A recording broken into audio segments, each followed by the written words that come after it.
Hi everyone, today we are in part 3 of how to make your first gallon of mead.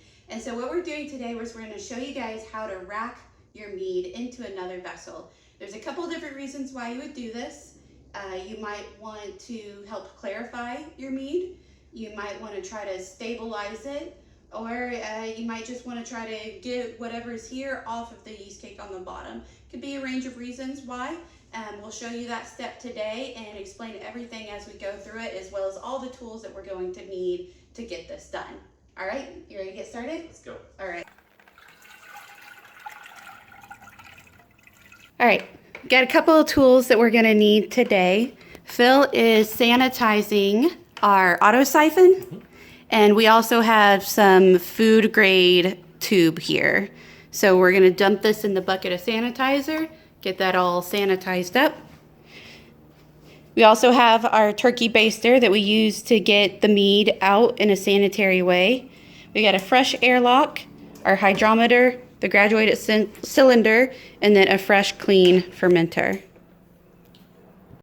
Okay, got our fermenter nice and sanitized. We gotta fish all the rest of the stuff out of the bucket. All right, Ready? so what we're doing now, right, is we're gonna unscrew the cap, right? Yeah, you can take it off. And I can just set this aside now because we're not reusing it, right? Right. It doesn't Okay. need to be sterile. And then we get this. And so does the tube need sanitizer in it? No. It needs, okay, just empty. Right. Or just transfer it really quick.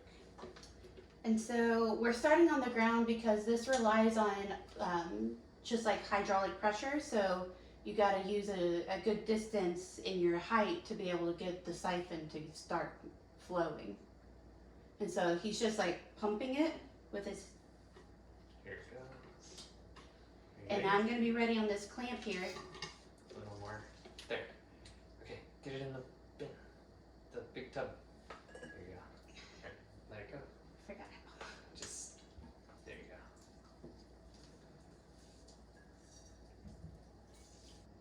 So that happened pretty quickly, but I mean, it shows how easy this process is when you have a siphon like this.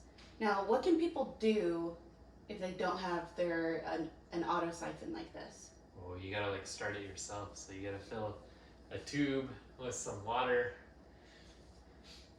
or sanitizer and then like get it started and dump it all into another thing. Or you could use, what's the other way? You could suck on it, but that's not super sanitary. So you're pretty much limited to filling it with water.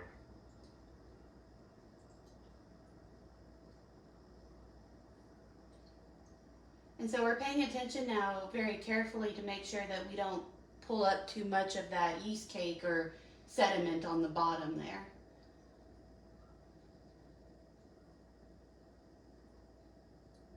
We're getting a little bit now.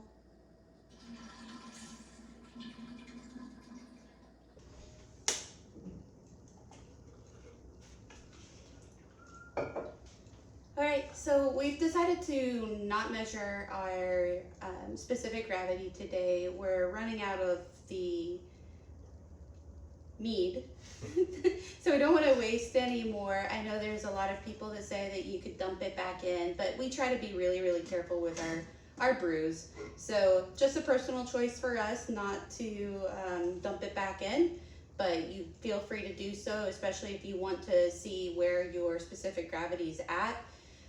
We know that this is still fermenting. We saw some bubbles. It doesn't necessarily mean that it is fermenting, but we think that it could be.